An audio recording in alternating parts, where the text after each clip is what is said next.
Hola, hola mis queridos zafiros, ¿cómo se encuentran? Bienvenidos a un capítulo más de Amor Prohibido de Shaloba.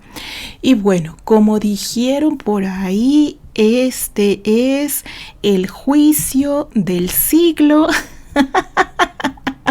en competición con Amber Heard y Johnny Depp. Dios mío, es que bueno, el mundo de la farándula, tanto como el mundo de los ricos y poderosos, pues siempre tienen el chisme jugoso, ¿verdad? De saber qué fue lo que ocurrió en estos círculos tan privados, ¿no? De la gente, que uno ve a este tipo de personas tan ricas, poderosas, pensando que todo en la vida les va bien y pueden irse de vacaciones a donde sea, como diría Celia Cruz, ¿verdad? Su vida es un carnaval, pero ya vimos que para nada. Así es que yo creo que por eso causa tanta expectación querer saber de estas personalidades. Y bueno, ya vimos en el juicio que Kandi se hizo presente, Susana no perdió lugar ni tabla, como se dice también, para comenzar a interrogarla, ¿verdad? Y a ponerla incómoda, pero ¡pum! Se topó con pared, porque Kandi venía ahora sí que con el ovario bien puesto, la falda bien amarrada, y bueno, cada cosa que Susana le preguntaba, ella respondía de forma tranquila. Uy, perdón, le di un manazo al micrófono por estar manoteando, de estar recordando lo de ayer. Bueno, Susana estaba enfurroñada, como se dice, porque la mujercita estaba que no temía ni una ni ninguna. Así es que cualquier cosa que le preguntaba, ella, muy segura de sí misma, sabía responder, no titubeó, inmediatamente sacó a todo mundo de dudas con sus respuestas. Y bueno, Susana ya no sabía qué hacer con ella. Así es que pues no le quedó más remedio que sacar pues el otro asno, pedir que los niños llegaran, porque bueno, antes de esto Susana, yo creo que ya se fue su último recurso, utilizar a los niños que se salvaron de este terrible incendio. Bueno, antes que eso también pasó a declarar, obviamente Terry, le pusieron las pruebas enfrente de su cara, sus firmas, supuestamente todo lo malo que él hizo, y que dijo, no, eso no es mío, esos calificativos por los que me nombras le quedan mejor a tu representado, o sea, a Neil Ligan. Bueno, le dio 1000 vueltas a Susana, que en varias ocasiones la dejó en blanco y como diciendo, chin, este pequeño detalle se me escapó, pero aún así, bien dicen que cuando un animal feroz está acorralado, pues ya no tiene nada que perder y se avienta con todo, matar o morir. Así en esa situación están Susana y Neil, pero aún así las declaraciones de Kandi y las declaraciones de Terry dejaron dudando al jurado, pues precisamente de su culpabilidad. Y Susana, bueno, pues ya usó este remedio de los niños, no sin antes apareciera Snake, que creo que, si no me equivoco, en inglés es como víbora, ¿no? Serpiente, algo así. Discúlpeme que no lo recuerde, pero creo que eso es porque tiene un tatuaje también, si mal no recuerdo. Bueno, este hombre se armó de valor. Qué bonito, ¿no? Que en algún momento de la vida estas personas digan, bueno, por primera vez puedo hacer algo correcto. Y vaya que lo hizo correcto, porque Neil tampoco le quedó muy bien, o sea, no fue muy leal. Así es que al convenio que tenían ellos como socios, entre paréntesis, ¿verdad? O entre comillas. Así es que Snake soltó toda la sopa, hasta lo de su hermana, hasta lo que no tenía que ver. Ahí salió a relucir y empiezan los dimes y diretes, que tú, que yo, que no sé qué. O sea, me encantaron las expresiones de asombro del público. ¡Ah! ¡Oh! ¡Ah! Fue maravilloso, porque yo me lo imaginé todito. Así es que como Susana vio que el juicio ya de plano lo tenían, digamos que el 95% perdido, que dijo, pues vámonos con todo como gordita en tobogán, vámonos. Y que dijo, a ver, que traigan a los niños, ellos son los únicos que pueden decir si vieron a este personaje Snake, porque pues al ser un reo, que lo es, ¿verdad? Porque está en prisión, es compañero de Terry, pues así como que lo quiso hacer menos, ¿verdad? Como si sus declaraciones simplemente por ser un reo valieran menos. Ahí fue donde Steed y Archie, imagino que también el señor Mackenzie, hicieron su magia como abogados y que dijeron, no, pues fíjate que no, mija.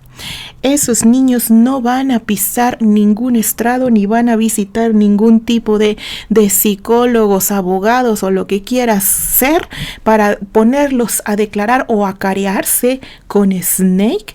Fíjate que sí hay más testigos de lo que ocurrió en el día del incendio y que pueden aclarar o desmentir, ¿verdad? Las palabras de Snake. Así es que vimos a entrar. Yo estaba esperando. Es que me encanta el personaje de George. Siempre donde me lo pongan, me encanta. Yo sabía que él tenía que hacer su aparición y miren, con bastón y todo, flaquito, cansado, ojeroso y sin ilusiones, como dice la canción. No, pues a lo mejor tenía muchas ilusiones de hacer justicia por todo lo que se estaba viviendo y él en coma, dormidito, recuperándose. Bueno, pues despertó a tiempo, mi querido George, como siempre salvando la situación. Y lo que fue así de wow, fue ver a Dorothy también, que también recordemos que estuvo dentro de las víctimas el incendio, pero fue una de las que se pudo salvar. Y el enfermero aquel de la casa de reposo donde estuvo Elroy Arlight. Neil, se me hace que de ese estrado tú ya no vas a salir libre. Me late. Bueno, son demasiadas cosas las que pasaron. Ya me pasé yo también del tiempo. Saludos a Shaloba, saludos mis queridos zafiros. Vamos a ver qué tienen que decir estos personajes que se han sumado a los testigos de la defensa. Y bueno. Esto está color de hormiga. Vamos para allá.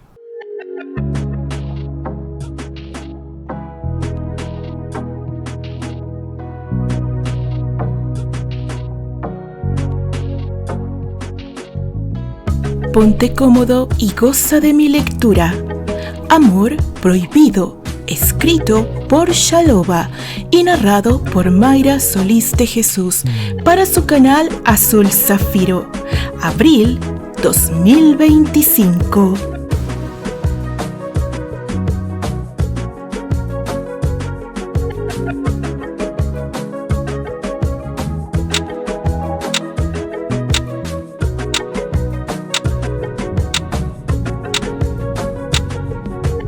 Capítulo 39. Abriendo la caja de Pandora. Neil Ligan no podía creer lo que sus ojos veían. Decir que su mandíbula estaba desencajada era poco. A paso lento avanzaba hacia el estrado el antiguo guardaespaldas de William Arlight. ¿Cómo diablos será eso posible? Se suponía que el hombre había muerto en algún hospital de beneficencia luego de que quedara en estado de coma. Eso fue lo que le dijeron sus informantes, pero al parecer nada de eso era cierto. El sujeto estaba ahí, caminando hacia el estrado dispuesto a declarar. Como si la declaración de Snake no hubiera sido lo suficiente para hundirlo, ahora un hecatombe se cernía sobre él cuando reconoció a las dos personas que acompañaban al guardaespaldas. Una de ellas era el enfermero de la casa de reposo donde estuvo recluida Elroy Arlight y al cual había sobornado, y la otra persona era nada más y nada menos que la insípida mucama de Candice, Dorothy Wilson. El pelirrojo estaba perplejo, sin embargo, tenía que actuar rápido. Si esos tres infelices declaraban en su contra, estaba perdido. Mordiendo las palabras, habló con su abogada. «Muévase, abogada. Esos infelices no pueden declarar. Ya la declaración de ese infeliz de Snake me ha perjudicado enormemente. Pero si esos tres hablan, me hundo. ¡Haga algo!». «Por Dios, señor Ligan, usted me dijo que ese testigo baleado estaba muerto. ¿Y quiénes son esos otros dos?». «No pregunte tonterías y evite de alguna manera que esos desgraciados declaren. Si ellos abren la boca, usted y yo estamos perdidos». Debido al incesante murmullo, nuevamente el juez Birman se vio obligado a usar con vehemencia su martillo. «¡Orden en la sala! ¡Orden! Abogado Cornwell, ¿quiénes son estas personas?». «Sus señorías son mis testigos. Pido que sea llamado al estrado el señor George Villiers». «Adelante, señor Villiers. Pase a declarar». «Objeción, su señoría», declaró Susana. «Se nota claramente que el testigo no está en óptimas condiciones de salud como para que su declaración sea tomada en cuenta. A duras penas se puede mantener en pie. ¿Cómo podemos pensar que su testimonio será confiable?». «Señor juez», intervino Anthony Brower, «soy el médico que ha estado a cargo de la recuperación de este testigo en particular. Puedo certificar que el señor Villiers está capacitado para brindar una declaración en pleno uso de sus facultades mentales. Ante usted presento los informes médicos que avalan mi postura, firmados y sellados por la Junta de Médicos del Hospital Presbiteriano de Nueva York». A George se le veía algo demacrado y hasta un poco delgado, pero definitivamente proyectaba total lucidez. Gracias a los oportunos cuidados del Dr. Brown, el hombre había logrado salir de un peligroso estado de coma hace varias semanas atrás. Por la gravedad de las heridas y los golpes, el hombre había presentado una inflamación bastante severa en el cráneo. No obstante, Anthony había hecho todo lo posible para su franca recuperación y el resultado estaba a la vista. «Díganos, señor Villiers, ¿qué trabajo desempeñaba usted en la mansión Arlight?». «Era guardaespaldas del señor Arlight y su mano derecha». «¿Estuvo usted en la mansión el día que ocurrió el terrible flagelo?». «Sí. Luego de la velada por el aniversario de la compañía, me dirigí hacia la mansión para llevar a mi jefe a que descansara. Para él fue bastante esfuerzo presentarse ese día, así que estaba muy agotado. Todo marchaba con aparente normalidad, puesto que las alarmas de seguridad nunca sonaron. Cuando me percaté del flagelo, ya las llamas estaban apoderándose velozmente de la mansión. Como estaba en la planta baja, fue a Dorothy a quien primero le di aviso sobre el incendio y después subí hacia la recámara de mi jefe. Luego corrí hacia la recámara de los niños para ayudarlos a escapar. ¿Reconoce al hombre que está a su derecha? Sí. Fue el hombre con el cual forcejeamos en la habitación de los niños. Recuerdo que con ese sujeto nos fuimos a los puños mientras que su compinche disparaba sobre mi humanidad. Para mi suerte, el perro atacó al que disparaba y prácticamente le destrozó el brazo izquierdo, dejándolo fuera de combate. Ese infeliz huyó. Todo fue un verdadero desastre. Un verdadero infierno. Debido a la ferocidad de las llamas, ya no se podía huir por la puerta y no quedaba otra opción para sobrevivir que los niños salieran a como diera lugar por el balcón. Era demasiado riesgoso para unos niños tan pequeños, pero Jimmy fue muy valiente y se encargó de proteger a la niña Sofía. Tuve esperanzas cuando vi que ellos lograron escapar y el perro los seguía. Varios minutos después caí inconsciente por culpa de los disparos. ¿Tiene usted idea de cómo empezó el incendio? La primera parte que vi en llamas fue la cocina, pero el fuego se extendió de manera asombrosa. Ni siquiera el sistema contra incendios podía controlarlo. La habitación de Dorothy era la que más corría peligro, por eso fue a ella a quien traté de auxiliar primero. Cuando regresé por las demás personas, ya el fuego se había tomado la parte superior. ¿Quién es Dorothy? La mucama personal de la señora Candice y madre de Jimmy, el niño que huyó del incendio con la pequeña Sofía. Es la señorita que está sentada allá. ¿Cómo cataloga usted ese incendio? Dantesco. Fue horrible ver cómo las llamas devoraban sin piedad todo a su paso y se dirigía a las habitaciones superiores donde estaban las personas más vulnerables de la mansión. Muchos de los empleados corrían desesperados y otros, lamentablemente, no tuvieron oportunidad de nada. Escuchar esos gritos de desesperación fue desgarrador. Para todos los presentes el relato fue escabroso. Las expresiones en sus caras decían lo sorprendidos que estaban ante ese hecho. Sin embargo, todo eso no movía ni un ápice la conciencia del pelirrojo. A él poco o nada le había importado los muertos en aquella tragedia, pues su objetivo era acabar con William y llevarse a la niña. Una parte de su macabro plan se había logrado, pero para su desgracia, su otro objetivo se había complicado en extremo. El hombre no hacía otra cosa que maldecir su suerte. Lo peor de toda esa situación era que si Dorothy y el enfermero de la casa de reposo hablaban, sus planes se irían al traste. De soslayo miraba a Terence. Mientras más fijaba su mirada en el castaño, más sentía su odio crecer hacia él. No solo estaba perdiendo la fortuna a Arlight ni a Candice frente al maldito inglés, sino que todos sus truculentos negocios pronto quedarían al descubierto ante todos. La oportunidad de inclinar un poco la balanza a su favor llegó cuando Susana Marlowe intervino.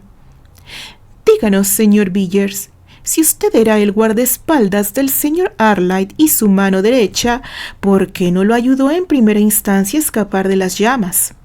Traté de hacerlo, pero su orden fue tajante. Primero debía salvar a la niña Sofía a como diera lugar.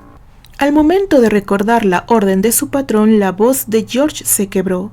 Él podía haberlo salvado de las llamas si hubiera corrido con su jefe hacia el ascensor, pero el magnate se había aferrado a su último deseo. Con sus celestes iris había implorado para que el fiel George cumpliera con su orden a como dé lugar. «Déjame aquí y ve por Sofía. Debe estar con Jimmy. ¡Corre! ¡Corre! ¡Sácalos!».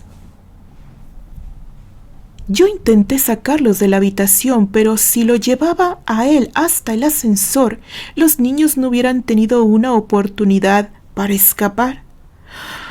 El señor Williams se percató de esa situación y su último deseo fue que salvara a los niños. Además, era una promesa que tanto él como yo le habíamos hecho a la señora Candice, velar por la niña por sobre cualquier situación. Mientras George relataba con pelos y señales lo ocurrido aquella noche, una mujer oculta bajo un sombrero de ala ancha y gafas negras sollozaba. Una cosa era escuchar ese relato de la boca de unos inocentes niños, pues para ellos todo lo ocurrido había sido mezcla de fantasía y aventura, pero otra muy diferente era escuchar ese mismo relato de los labios de un adulto.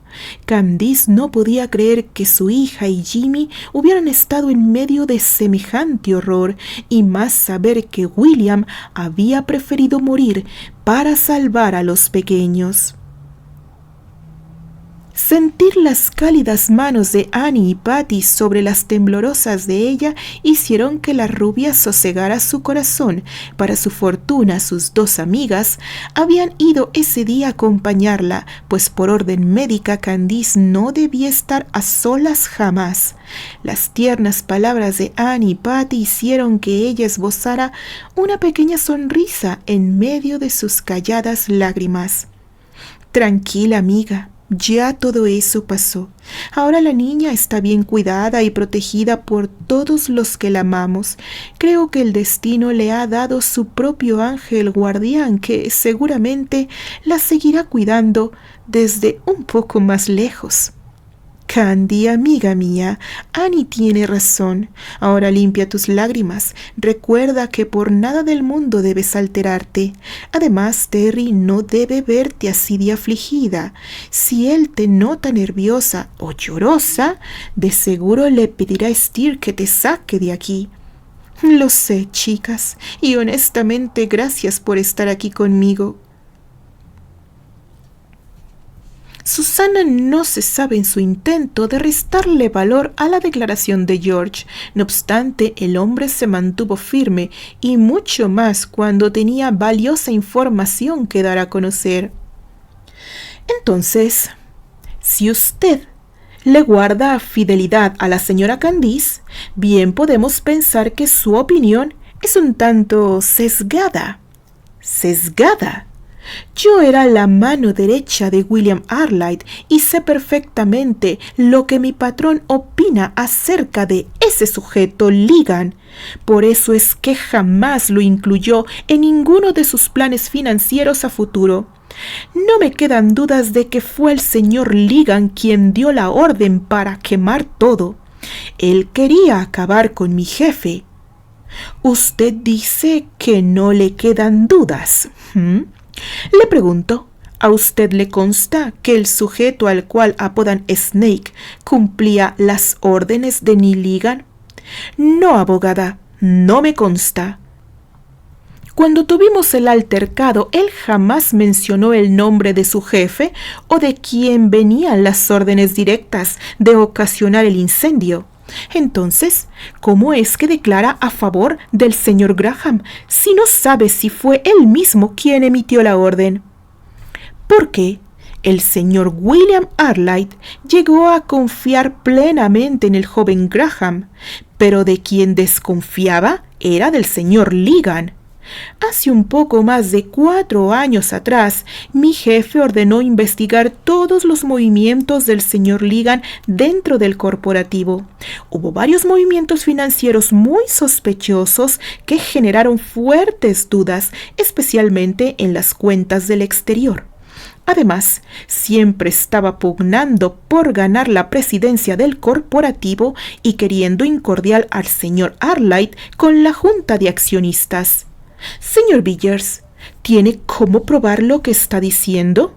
Por supuesto. George entregó una memoria USB al juez para que éste fuera examinada y se comprobara su autenticidad, dejando a más de uno con la boca abierta, incluyendo a la misma Susana. En esa memoria USB está gran parte de la investigación que el señor William Arlight ordenó acerca del señor Ligan.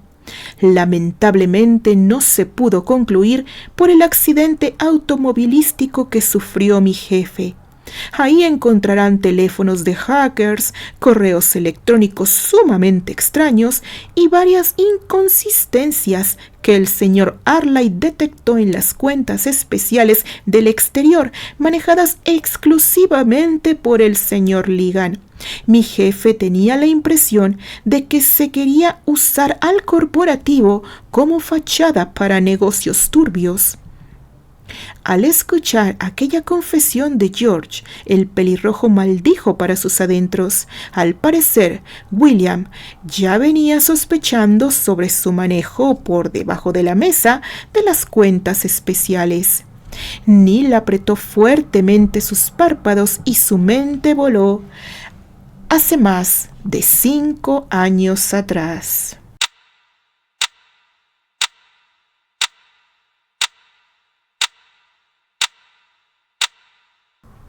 Flashback. La noticia del accidente automovilístico de William Arlight venía como anillo al dedo para sus planes. El magnate había sido tan arrogante y sinvergüenza en su actuar que sin pudor alguno se había dejado ver con varias de sus amantes.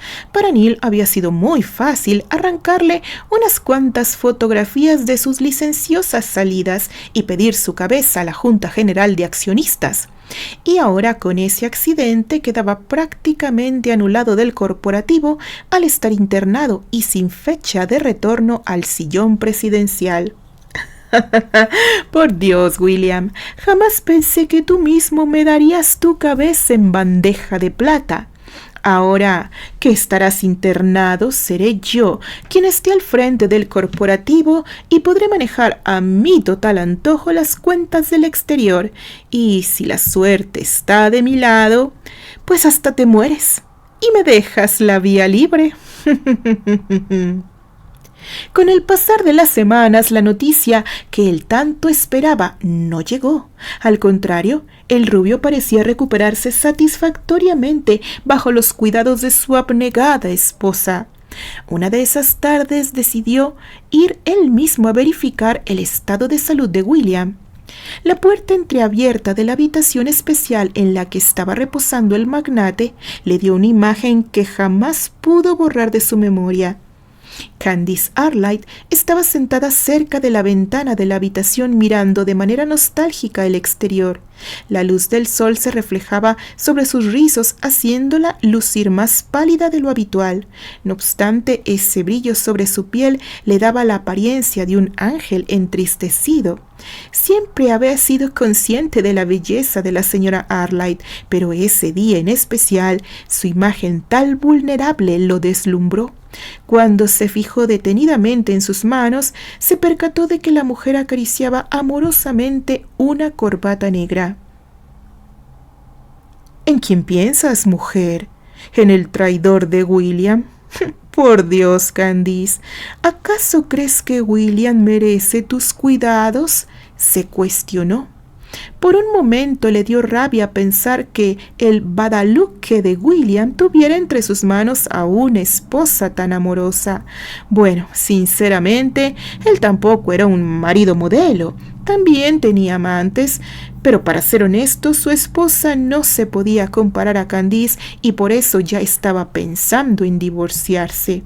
De pronto escuchó la débil voz de William llamándola y ella de forma agenciosa se colocaba a su lado. Decidió no entrar, pues mirar la atención que la rubia le prodigaba a su libertino esposo lo llenaba de fastidio y al mismo tiempo de envidia. Las noticias que el doctor Martin le dio sobre la franca recuperación del empresario fueron decisivas para él. Esa misma noche, y sin reparo alguno, entró en la habitación de William con la clara intención de ocasionar un terrible disgusto que comprometiera de forma grave su salud. «Hola, William. ¿Cómo estás?» «Neil, ¿qué haces aquí? Estas no son horas de visita. Además, aún me encuentro algo débil para hablar y recibir visitas de cortesía. Vamos, William, uno quiere tener una cortesía contigo y tú solo te molestas. Si te soy sincero, hoy te vine a visitar más temprano, pero decidí no interrumpir la amorosa escena entre tú y tu mujercita. Ve al grano, Neil. Habla de una vez, porque tu presencia no me agrada. ¿Qué quieres? Oh, así que andamos honestos. Pues muy bien, eso es perfecto para mí. Yo tampoco estoy para perder el tiempo. El pelirrojo caminó despacio por la habitación hasta estar muy cerca de la cabecera de la cama. Acercando su rostro al de William, le habló con total descaro. Quiero que desaparezcas de mi camino. William, quiero que te vayas al infierno de ser posible. Es decir, quiero que te mueras. Qué pena, mi estimado Neil. Lamento informarte que no podré complacerte. Es verdad que estaré ausente por un corto tiempo, pero tengo pensado regresar a la presidencia del corporativo luego de mi recuperación. Y si por cualquier motivo llego a faltar, tengo a alguien más en mente, pero te aseguro que tú no figuras en mis planes. Oh, bueno, el tiempo que te ausentes para mí es más que suficiente. ¿Sabes algo? He descubierto que puedo usar a mi favor todo ese odio desmedido que tu madre siente por Candice. Quizás pueda convencerla de que me pase sus acciones a cambio de mi apoyo. ¿Quién sabe? Y luego de unos meses quedé a la cabeza del corporativo. Ella no va a dejar que alguien que no sea un Arlight se siente en la presidencia. Tu madre es una vieja demente. Tengo el presentimiento de que ella preferirá pactar conmigo antes que apoyar a tu mujer. La odia con su vida. Y eso es muy conveniente para mí. Si logro su venia, tengo pensado manejar las cuentas del exterior a mi antojo y con su apoyo en la junta de accionistas, pues podré hacer lo que me plazca. Lo sabía. Eres una rata. ¿Quieres embaucar a mi madre? ¡Maldita rata! Dios, mi cabeza me duele. ¡Carajo! Las primeras señales de que se acercaba un vendaval se hicieron presentes. La risa sarcástica del pelirrojo resonó en aquella habitación como un cruel preludio de lo que vendría. William quiso incorporarse de su cama, pero sus piernas no respondieron y eso lo alteró mucho más. El fuerte dolor en su cabeza se fue volviendo notorio y Ligan quiso aprovechar la oportunidad. ¿Crees que podrás salir de aquí?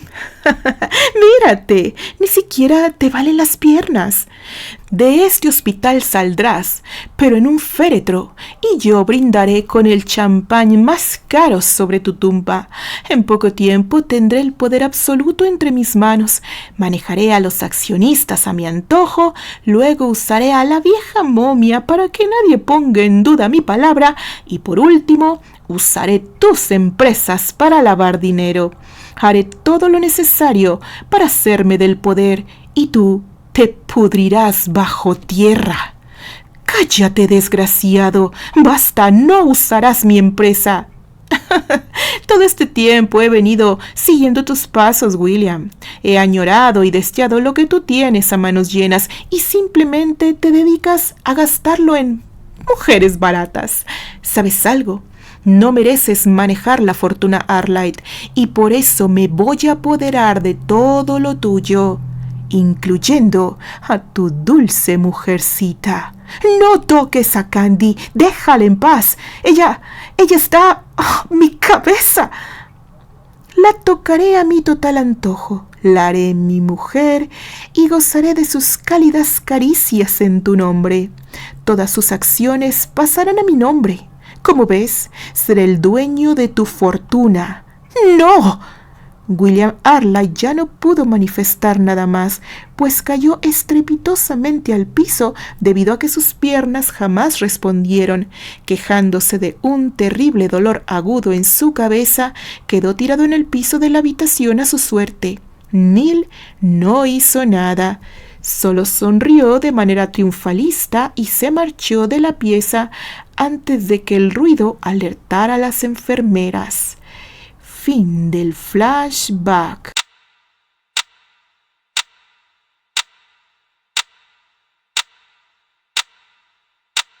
La fuerte voz del secretario lo sacó de la profundidad de sus recuerdos. No obstante, su corazón continuó agitado varios minutos más por el peso de los mismos.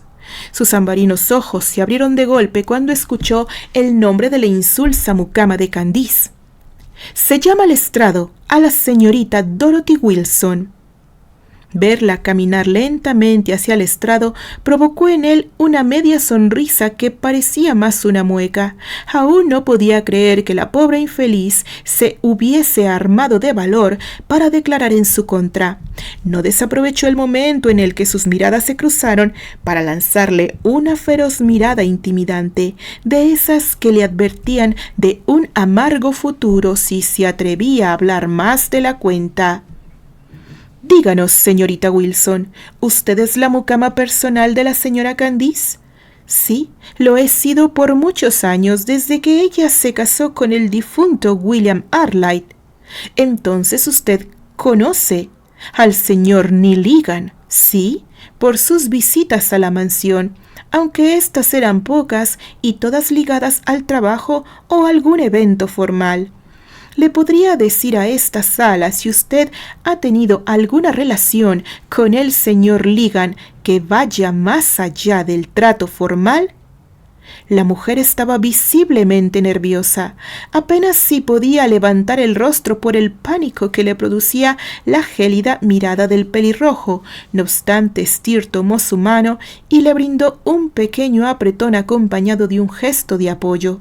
La joven mujer sintió que era el momento de hablar y que todos se enteraran de su vínculo con Neil. Tragando en seco, se dispuso a contar su más temido secreto. «El señor Ligan es el padre biológico de mi hijo Jimmy».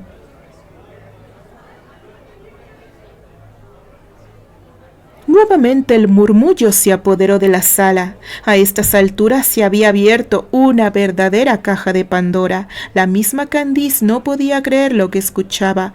Por un momento sintió terror de que Dorothy hubiera actuado todo ese tiempo como un espía para Ligan. Sin embargo, los ojos suplicantes de Dorothy y sus posteriores palabras lograron serenarla. «¡Silencio! Orden en la sala, abogado. Prosiga con el interrogatorio». «¿El señor Ligan sabe de su paternidad?» «Sí, siempre lo ha sabido, y me prohibió decírselo a mis patrones. Para mi buena fortuna, la señora Candice nunca me obligó a que le contara sobre mi vida privada. La verdad es que nunca se lo pude decir a la señora Candice porque siempre pendía sobre mí las amenazas que el señor Neil me hiciera desde que se enteró de mi embarazo. Sabemos que el señor Ligan en aquella época estaba casado. ¿Acaso usted lo amenazó con contarle su relación extramarital a la esposa?» «No, jamás. Yo creí en sus palabras románticas, pero cuando me di cuenta de que solo fui una tonta útil, quise alejarme de su alcance, pero ya era demasiado tarde. Ya estaba embarazada. Más de una vez me advirtió que si yo abría la boca me quitaría a mi hijo».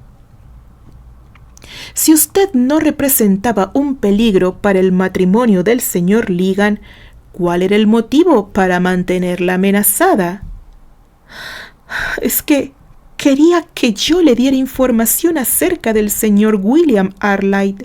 Quería saber todo de él, a qué hora regresaba, cuándo salía, con quién se encontraba. Él lo quería saber todo». «¿Le pidió información sobre la señora Candice?» «No, lo que al señor Ligan le interesaba saber era sobre las aventuras amorosas del señor William y sobre las reuniones que se daban en la mansión. Gracias al cielo, y en aquella época la señora Candice no estaba en sus retorcidos planes». «¿En algún momento dejó de utilizarla como informante?» «Después del accidente automovilístico de los señores, dejó de atormentarme con sus constantes preguntas. Cuando la señora Candice se fue de viaje, él dejó de visitar la mansión y de llamar». «Gracias, señorita Wilson». Terrence aún estaba absorto ante todo lo que escuchaba. Neeligan había sido una completa alimaña en busca del poder a cualquier costo. Era evidente la manipulación que había ejercido sobre la pobre mucama. Ella era una muchacha de origen humilde y para él había sido fácil enamorarla y luego amenazarla con quitarle a su hijo. Y eso era un acto por demás deplorable. Se restregó los párpados con un gesto de cansancio, pues toda la información que se había dado a conocer ese día era realmente estresante, y lo peor era que aún faltaba la declaración de un testigo más.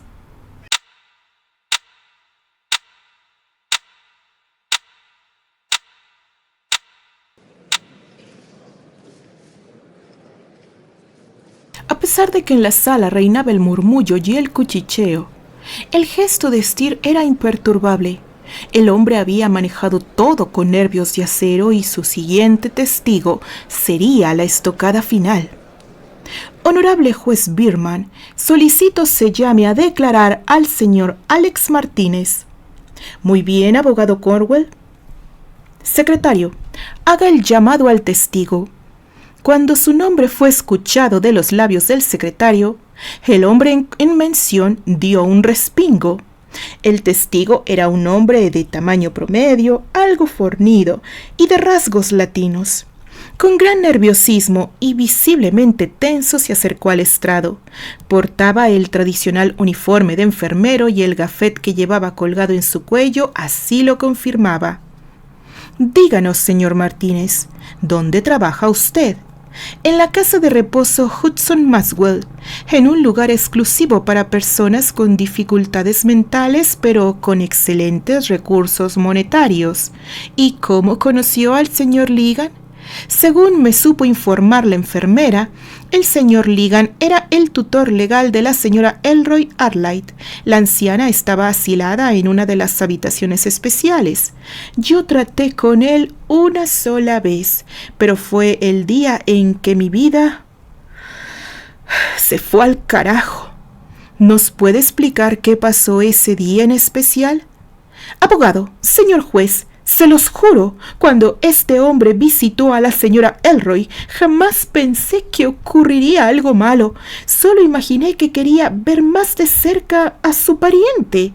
La anciana estaba recluida en una habitación especial y con orden médica de visitas restringidas, ya que en varias ocasiones había presentado cuadros de agresividad. ¿De qué se trataban esos cuadros agresivos? Solía estar pacífica, aislada en su mundo, pero si alguien intentaba arrebatarle un pequeño muñeco que solía cargar en su regazo, reaccionaba de manera violenta, demasiado violenta. Yo solo le facilité la entrada a la habitación.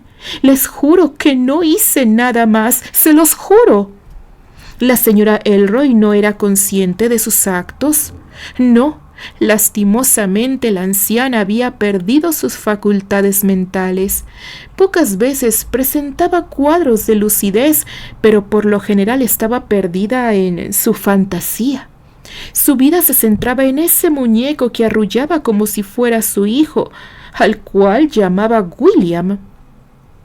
El señor Ligan sabía del crítico estado de locura de la paciente. Por supuesto, la enfermera encargada le dio el detalle de su estado ese día en que fue a visitarla. Tratando de desvirtuar la declaración del testigo, Susana presentó una objeción. «Protesto, señor juez. ¿Qué tiene que ver el señor Ligan con la locura de la señora Elroy? Ya ha quedado claro que él era su tutor legal. ¿Dónde está el misterio de su visita?» «Al lugar», expresó el juez. «Por favor, abogado, concrete sus preguntas». «Entiendo, señor juez, pero es importante que la sala y todos ustedes conozcan el terrible estado mental en el que se encontraba la señora Elroy». De forma metódica, Steele procedió a solicitar a la corte un paquete de pruebas que se encontraban bajo cadena de custodia. Un policía presentó ante todos una caja cuyo contenido era una sencilla pero gruesa carpeta de informes policiales y una funda que guardaba celosamente un pequeño objeto. El abogado colocó frente al testigo ese simple objeto, provocando que éste temblara solo con verlo. ¿Reconoce usted este encendedor? Sí, pero no es mío. ¿Y de quién es? Del señor Neil Ligan. ¿Y nos puede decir de dónde lo obtuvo? Yo lo encontré en lo que fuera la habitación de la señora Elroy, luego del incendio que ella misma provocó. ¿Le puede decir a esta corte qué hizo con este encendedor luego de que lo encontrase en la habitación de la Hoy Oxisa? Yo lo vendí a una casa de empeños, luego de que se diera a conocer la noticia del incendio en el que murió calcinada la anciana. El señor Ligan me llamó y me pidió encontrar ese encendedor. Me dijo que arrojara esa porquería al río Hudson y que por mi trabajo obtendría una jugosa recompensa, igual o mucho mayor a la que me dio por dejarlo pasar a la habitación de la anciana Elroy. Pero yo creí que si lo vendía no tendría ningún problema. ¿Cuánto te dieron por este artilugio? $200. Era buen dinero, y el hombre me había pedido deshacerme del cachivache. Nunca pensé que fuera un delito vender un encendedor.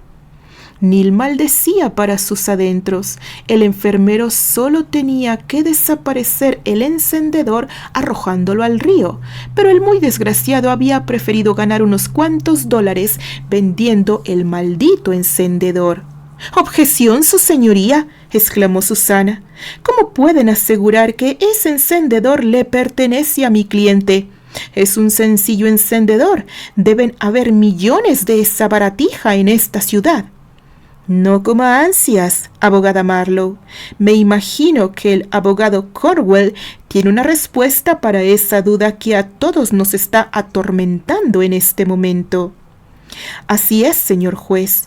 Señores del jurado, este encendedor no es una baratija. Es más, es todo lo contrario.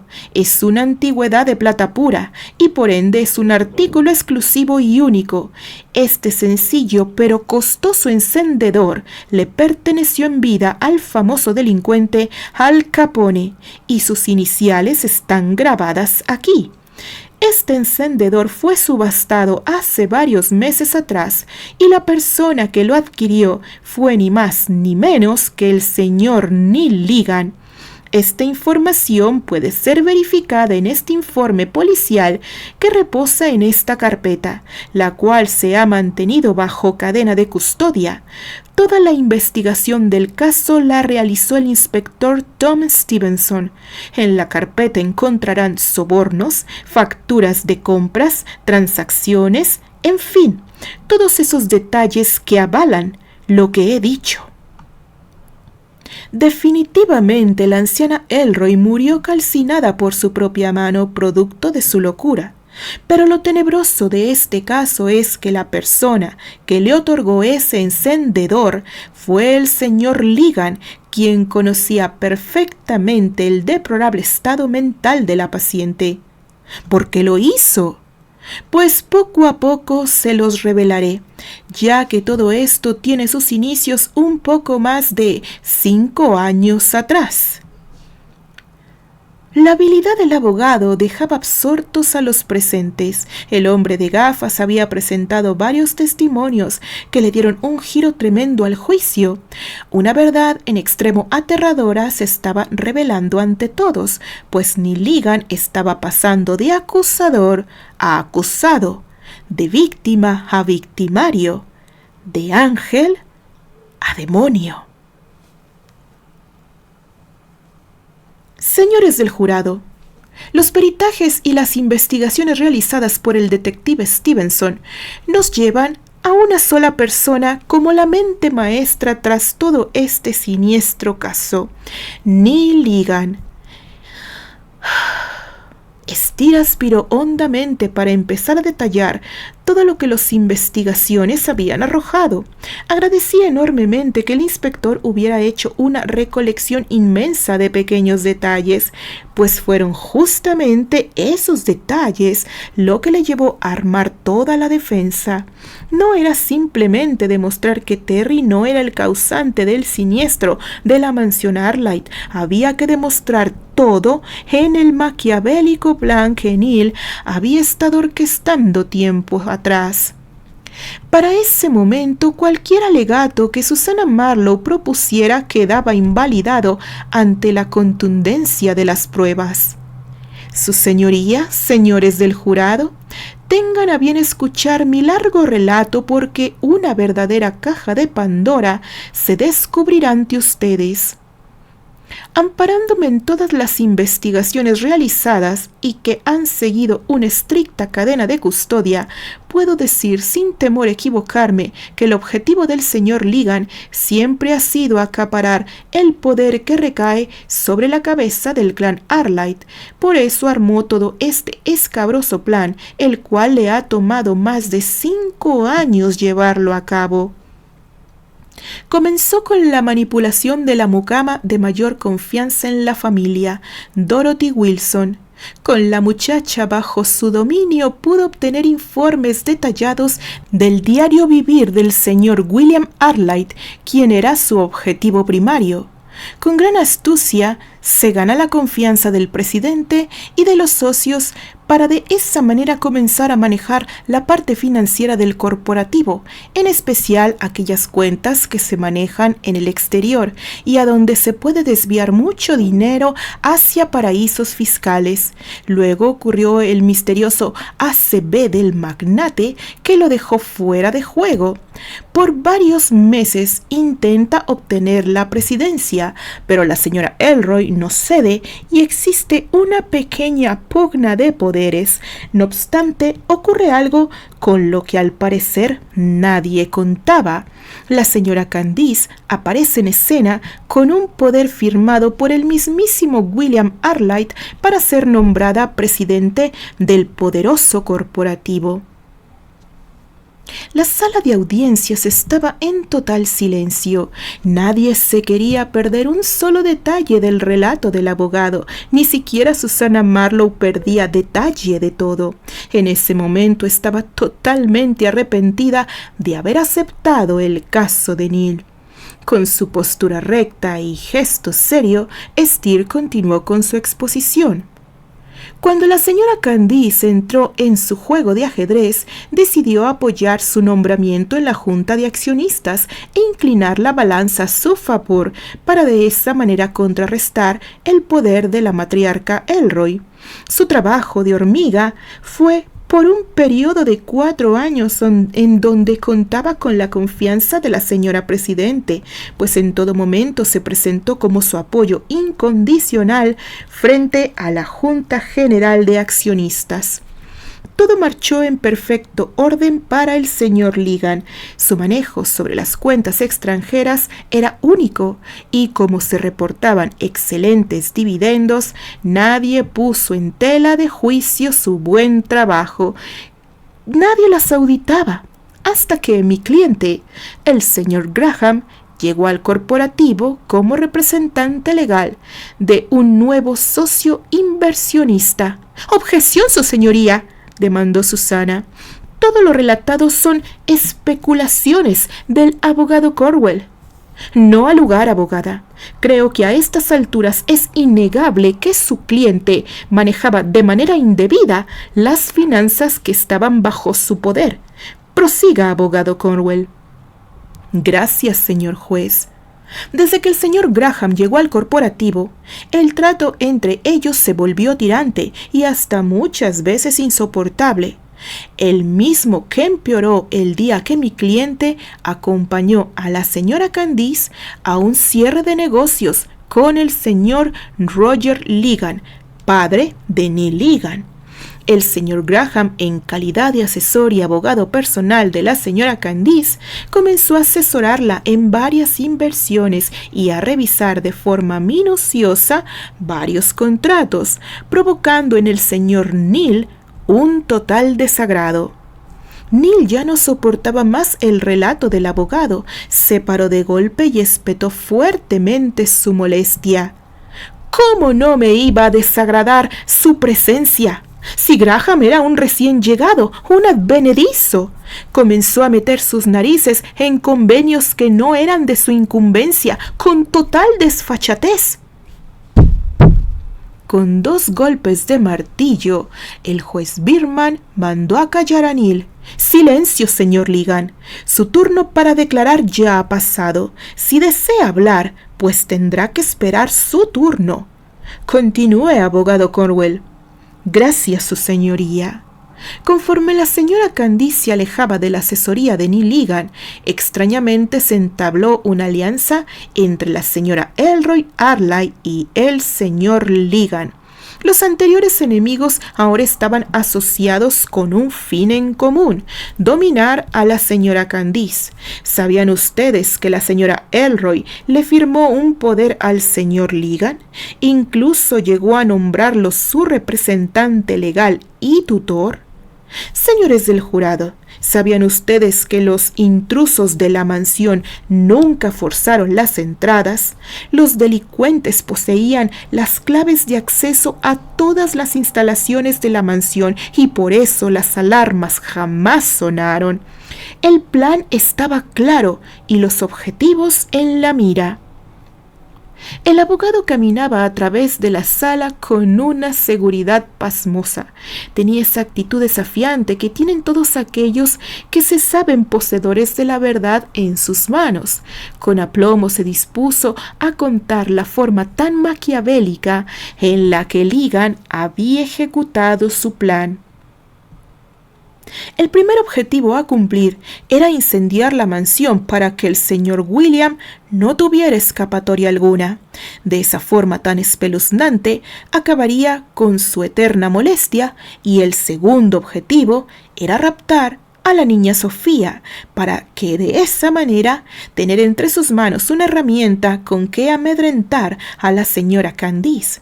Usaría a la niña para lograr que la señora cediera a todos sus chantajes.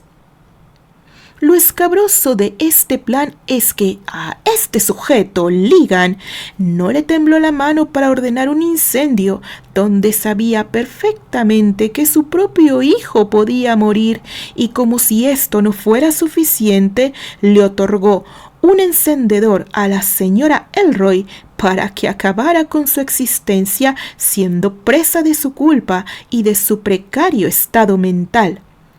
Este hombre no quería dejar un solo testigo de sus fechorías. Con la muerte de las cabezas del clan Arley, había sacado de su camino a 2 problemas principales, dejando a la señora Candice totalmente vulnerable. No obstante, le quedaba un tercer impedimento para terminar de engendrar su plan: el señor Terence Graham. ¿Saben cuál fue el problema de Neal Ligan? Jamás imaginó que el señor Graham protegería a la señora Candice por sobre todas las cosas.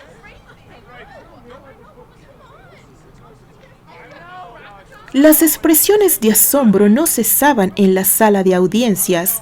Neal Ligan quedaba al descubierto como un despiadado asesino dominado por sus ansias de poder. Ni siquiera un jurado parcialmente comprado podría salvarlo ante la veracidad de las pruebas presentadas. A esas alturas del partido, Susana ya se veía sin salida. De manera definitiva, todo estaba quedando al descubierto, pero ella no se daría por vencida. La mujer ya no tenía nada que perder, pues su padre le había dejado bien claro que si se atrevía a enfrentar al bufete de John Mackenzie con pruebas falsas, él no pensaba apoyarla. Dispuesta a todo, hizo uso de su último recurso. Pidió la palabra para arremeter con todo sobre la humanidad de su más odiada rival. Si estaba por hundirse en el fango, pues estaba dispuesta a arrastrar con ella a Candice. Señor Cornwell, usted nos ha presentado una extraordinaria película de suspenso en todos los niveles. Una suegra manipuladora, un hombre sin escrúpulos que es capaz de quemar vivo a su rival y una pobre mujer desvalida e inocente que simplemente fue una víctima. ¿De verdad piensa que nosotros podemos creer toda esa historia que nos ha contado? Las pruebas están ahí, abogada Marlowe, y son innegables. Testigos, documentos, videos. Incluso entre las pruebas que he entregado al juez consta un video del señor Ligan acosando de manera violenta a la señora Candice dentro del corporativo. ¿Seguro que es acoso? Porque bien puede ser una pequeña pelea amorosa. Abogado Cornwell, ya va siendo hora que se sinceren las cosas en esta sala. ¿Por qué no le cuenta a esta corte que jamás existió una pobre mujer victimizada? No sé a qué se refiere, abogada, porque no solo existió una víctima, sino varias, y entre ellas figuran las más vulnerables, los niños. Bueno, en vista de que usted no quiere mostrar las cosas como son, lo haré yo. Escuchen, señores del jurado, lo que tengo que decirles sobre la supuesta mujer victimizada en la que han querido convertir a la actual señora Graham. Terrence se dio cuenta de lo que Susana estaba por hacer. Rápidamente pidió a su tío que sacara a Candice de la sala de audiencias y se la llevara lejos de ahí antes de que la vil abogada hablase. John Mackenzie se movió con sigilo, sacó su celular y ordenó a sus guardaespaldas que sacaran a Candice de la sala en ese momento. El movimiento de los hombres de negro custodiando al ojiverde fue detectado por la rubia abogada, haciendo que ésta los detuviera en el acto. Alzando su voz, dijo: ¿Se marcha del juzgado, señora Graham? ¿Por qué no se queda a escuchar mi alegato? Le aseguro que a todos aquí les interesará saber sobre su sórdida historia pasional, cuyo origen se remonta a más de 5 años atrás. Candice detuvo su marcha. Al escuchar el llamado de Susana, se giró para encararla sin un ápice de temor. Estaba segura de que cualquier cosa que saldría de la boca de esa mujer sería veneno puro. No obstante, ella estaba dispuesta a devolverle la estocada de ser necesario. Alzó ligeramente su rostro demostrando altivez y dignidad. Estoicamente esperó el ataque de Susana. El juez Birman estaba totalmente extrañado con la actitud beligerante de la abogada Marlowe. Algo estaba ocurriendo entre esas personas que iba más allá de los enfrentamientos legales, y a todas luces esa batalla terminaría por convertirse en una contienda a nivel personal. La voz fuerte y firme del juez se dejó escuchar. Abogada Marlowe, quiero que esté plenamente consciente del sitio en el que se encuentra. Sus alegatos deben ser contundentes y apegados a la ley. Caso contrario, le pediré que desista de querer intervenir, porque en mi sala no voy a tolerar faltas de respeto. Honorable juez Birman, estoy consciente de que mi prestigio como abogada penalista está en juego, pero créame que no me puedo quedar callada ante la desfachatez de esa mujer. La defensa del señor Graham ha querido vendernos una imagen que no corresponde con la realidad de la señora Candice. La mujer en cuestión no es más que una vulgar viuda negra. Señores del jurado, ¿sabían ustedes que esta mujer hizo pasar como heredera legítima a una bastarda? La espigada figura de Terrence se levantó de golpe de su sitio, con la cólera bulliendo por sus entrañas, espetó: «Cállate, maldita bruja. No permitiré que hables pestes de mi esposa, ni mucho menos que ensucies el nombre de una niña inocente. No te atrevas a escupir tu veneno sobre ellas. ¡Silencio! ¡Orden! ¡Orden en la sala! ¡Silencio! Señores, si ustedes no se controlan, los tendré que desalojar de mi corte». Sin medir la advertencia del juez, las palabras de Susana se comenzaron a teñir de ese tono burlesco y cizañoso que ella tanto usaba para dañar a sus contrincantes. ¿Qué sucede, Graham? ¿Acaso te molestan las verdades? Deja que todos se enteren el tipo de esposa que te fuiste a conseguir. Esa mujer no es más que una vulgar trepadora y ambiciosa, capaz de seducir a los hombres con tal de obtener sus claras ventajas. Neil sonreía de manera retorcida ante todo lo que ocurría en ese momento. Se sabía perdido y descubierto. No obstante, disfrutaba maliciosamente de todo ese enfrentamiento verbal. Al parecer, la abogada Marlowe estaba dispuesta a mandar su carrera al infierno con tal de hacerle la vida miserable a Graham y a su tierna esposa. Si la mujer no tenía reparos en hacer un show, pues él estaba más que dispuesto a ayudarla. Era obvio que ni Candice ni su dinero iban a ser para él. Entonces le daba lo mismo que la mujer quedara vilipendiada públicamente y la bastarda junto con ella. Es más, gozaría de ver aquello, ver la miserable cara de Graham y verla a ella humillada ante todos, sería su más dulce venganza. Y estaba dispuesto a disfrutarlo en primera fila. Cruzando sus brazos sobre el pecho, espetó: «Vamos, Graham, deja que la abogada Marlowe diga toda la verdad. Deja que todos aquí se enteren lo sinvergüenza que fueron ustedes dos. Por si no te has dado cuenta, existe una bastarda que lo prueba». «Infelices, tú y Susana son un par de arpías. Partiré tu sucia boca en dos», espetó furioso Terence. El castaño estaba a punto de perder los estribos, pues sus puños estaban fuertemente apretados y listos para el ataque, que no auguraban un buen final para ese enfrentamiento verbal. Los sonoros golpes de martillo sobre el estrado intervinieron justo a tiempo para detener el inminente choque de trenes que estaba por darse. «¡Basta! ¡Se callan todos! No permitiré que esto se convierta en un show de mercadillo. ¡Guardias! ¡Guardias!». De pronto ocurrió lo que nadie esperaba. No es necesario, señor juez. Yo diré toda la verdad». Aquellas palabras entrecortadas sonaron apenas 2 decibeles más altos de lo normal, pero fueron lo suficientemente claras para dejar a todos pasmados.